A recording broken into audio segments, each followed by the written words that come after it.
7. ఈరోజు ఈ ప్రెస్ మీట్కి విచ్చేసినటువంటి ప్రింట్ మరియు ఎలక్ట్రానిక్ మీడియా సోదరులందరికీ కూడా పేరు పేరున నా హృదయపూర్వకమైనటువంటి నమస్కారాలు తెలియజేస్తూ ఈరోజు ఈ ప్రెస్ మీట్ ఏర్పాటు చేయడానికి ప్రధానమైనటువంటి కారణం మనందరం సరిగా గుర్తించకపోయినప్పటికీ కూడా ఒక ప్రధానమైనటువంటి సమస్య జగ్గంపేట గ్రామానికి కానీ జగ్గంపేట చుట్టుపక్కల ఉన్నటువంటి గ్రామాలకు కానీ ఫేస్ చేస్తున్నటువంటి ఒక సమస్య గురించి ఈరోజు ఈ పత్రికాముఖంగా ప్రజలకి అధికారులకి తెలియజేసి దాని పరిష్కారం కోసం డిమాండ్ చేయడం కోసం ఈరోజు ఈ ప్రెస్ మీట్ని ఏర్పాటు చేయడం జరిగింది. మనందరికీ తెలుసు జగ్గంపేట నియోజకవర్గ కేంద్రం. ఈ నియోజకవర్గ కేంద్రంలో గత సంవత్సరం వరకు community health centre CHC hospital అనేది మనందరికీ అందుబాటులో ఉండేది. ఈ సిహెచ్సి హాస్పిటల్ వల్ల జగ్గంపేట గ్రామంతో పాటుగా జగ్గంపేట మండలంలో ఉన్నటువంటి రింగ్ రోడ్డు గ్రామాలు ఏదైతే ఉన్నాయో ఆ రింగ్ రోడ్డు గ్రామాలు, రామవరం తదితర గ్రామాలకి వైద్య సేవలు చాలా అందుబాటులో ఉండటం, ఏ విధమైనటువంటి ఆరోగ్యపరమైనటువంటి సమస్యలు వచ్చినా వెంటనే వైద్య సేవలు మనందరం కూడా చూసాం. కానీ గతంలో ఉన్నటువంటి హాస్పిటల్ ఆ రోజు సిహెచ్సిగా అప్గ్రేడ్ చేసినప్పుడు జగ్గంపేటలో ఉన్నటువంటి ప్రాథమిక ఆరోగ్య కేంద్రం పిహెచ్సి అంటాం, ఆరోగ్య కేంద్రాలని రద్దు చేసి ఈ సిహెచ్సిలోనే సేవలు అందే విధంగా మనకి ఆ రోజు ఏర్పాటు చేయడం జరిగింది. 5 సంవత్సరాల క్రితం వైద్య విధాన పరిషత్కి ఈ సిహెచ్సిలని అనుసంధానం చేసినప్పుడు పిహెచ్సిలు ఏర్పాటు జరగాలని చాలా నాకు తెలిసి ఒక 5-6 సిహెచ్సిలు ఆ రకంగా అనుసంధానం చేసినప్పుడు జగ్గంపేట తప్పించి మిగిలిన అన్ని సిహెచ్సిలకి పిహెచ్సిలు ఏర్పాటు చేయడం జరిగింది. దానికి ఉదాహరణగా ఏలేశ్వరం సిహెచ్సికి కూడా ఒక పిహెచ్సి సెంటర్ని ఇవ్వటం, ఆ సేవలు అందుబాటులోకి రావడం జరిగింది. కానీ దురదృష్టం ఏంటంటే జగ్గంపేటకి అవకాశం లేకపోయింది.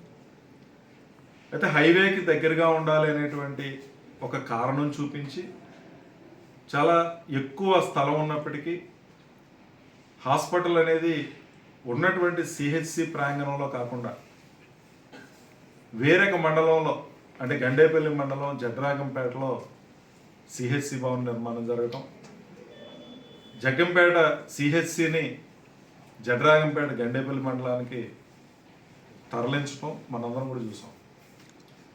అయితే ఇంతవరకు మనం ఎవరిని విమర్శించడం కానీ, ఎందుకంటే అభివృద్ధి జరిగేటప్పుడు కొన్ని రకాలైనటువంటి ఇబ్బందులు మనందరూ కూడా ఫేస్ చేయాలి. జలజీవన మిషన్ అని చెప్పేసి ఒక ప్రోగ్రాం రావడం జరిగింది. ఈ జలజీవన మిషన్లో భాగంగా ప్రతి ఇంటికి ఉచితంగా కుళాయి ఇవ్వాలని, అంటే ఒక హౌస్ ఉండి హౌస్కి ట్యాక్స్ ఉంటే ఖచ్చితంగా ఆ ఇంటికి ఉచితంగా కుళాయి ఇవ్వాలన్నది ఆ ప్రోగ్రాం యొక్క ప్రధానమైనటువంటి ఎజెండా. జగ్గంపేటలో కూడా ఈ జలజీవన మిషన్ పనులు జరిగాయి. కాంట్రాక్టర్ వచ్చారు, పనులు చేశారు. చాలా దురదృష్టకరమైన విషయం ఏంటంటే మొత్తం గ్రామంలో ఉన్నటువంటి అన్ని రోడ్లని పొడి చేశారు. కారణం ఏంటంటే ఆ రోజు మరి సహకరించాం. ఎందుకంటే పైప్ లైన్ వేయకుండా ట్యాప్ ఎలా వస్తుంది ఇళ్ళకి? ఆ రోజు అబ్జెక్ట్ చేసినప్పుడు వాళ్ళు చెప్పిన మాట ఏంటంటే వితిన్ 1 మంత్లో మేము అవన్నీ పూర్తి చేస్తాం. ఏదైతే సీసీ రోడ్లు కూడా కన్నాలు పెట్టినటువంటివి ఉన్నాయి మన జగ్గంపేటలో, ఎక్కడికక్కడ పోగులు చేసి పైప్ లైన్లు వేసి వదిలేసినవి ఉన్నాయి. ఈ రోజుకి కూడా జగ్గంపేటలో ఏ ఒక్క వీధిలో పొడిచినటువంటి ఆ డ్రైన్లు ఈ రోజుకి కూడా పోడ్చలేదు. ఇది ఫలిదపాలుగా వాళ్ళని అడగటం. ఈ కూటమి పాలన వచ్చిన తర్వాత కూడా సంవత్సరం గడిచింది. గౌరవ శాసనసభ్యులు దాని మీద పనిగా కాంట్రాక్టర్ని అడగటం, కాంట్రాక్టర్ కూడా పట్టించుకోకపోవటం ఇవన్నీ జరిగింది. ఇవన్నీ ఒక ఎత్తు అయితే శాసనసభ్యులు గారితో హడావిడిగా ఒకరోజు సచివాలయపేటలో ఉన్నంటే పంచాయతీ 1 సచివాలయం 1 ప్రాంతంలో ఒక ట్యాంక్ నిర్మాణం జరిగింది. అక్కడ బోర్వెల్ కొట్టడం జరిగింది. నెహ్రూ గారి చేతుల మీదుగా దాని ప్రారంభోత్సవం కూడా చేసేసారు. నాకు తెలిసి ఇది అప్పుడే జరిగి 3 నెలల పైన అయిపోయింది. ఆ రోజు ప్రారంభోత్సవం జరిగింది. ఈ రోజుకి కూడా ఒక్క ట్యాప్లో నీళ్ళు వచ్చిన పరిస్థితి లేదు. ఒక్క ట్యాప్లో ఆయన ఓపెన్ చేసినటువంటి ఆ ట్యాంక్ నుంచి ఒక్క ఇంటికి కూడా చుక్క నీరు వెళ్ళినటువంటి పరిస్థితి లేదు. మరి అధికారులు ఎందుకని ప్రజాప్రతినిధులు అలా సైడ్ ట్రాక్ పెడుతున్నారు, అసలు నీళ్ళు ఇవ్వలేనటువంటి పరిస్థితిలో ఎందుకు ప్రారంభోత్సవాలు చేశారో కూడా ఈరోజు కూడా అర్థం కాని పరిస్థితి. మొన్న జగ్గంపేట గ్రామ సభలో కూడా ఈ విషయం నేను ప్రస్తావించాను. ఆర్డబ్ల్యూఎస్ అధికారులు నేను నిలదీశాను. ఎందుకంటే ఆ రోజు ఇదే అధికారులు, ఆర్డబ్ల్యూఎస్ అధికారులు, సార్ ఎందుకు సార్ మేము ఉన్నాం కాంట్రాక్టర్తో, ఏం కాదు, మేము పూడ్చే బాధ్యత మాది, రోడ్లు పూడ్చే బాధ్యత మాది, ఇంటింటికి కుళాయి వేసే బాధ్యత మాది అని చెప్పినటువంటి అధికారులు ఈ రోజుకి కూడా రోడ్లు పూడ్చకపోగా కనీసం ఇంటింటికి నీళ్ళు ఇచ్చేటటువంటి పరిస్థితులు కూడా లేవు. హరిజన్పేటలో, ఎస్సీపేటలో శీతాకాలంలో కూడా నీళ్ళకి కటకటలాడిని ఇబ్బంది పడినటువంటి పరిస్థితులు ఉన్నాయి.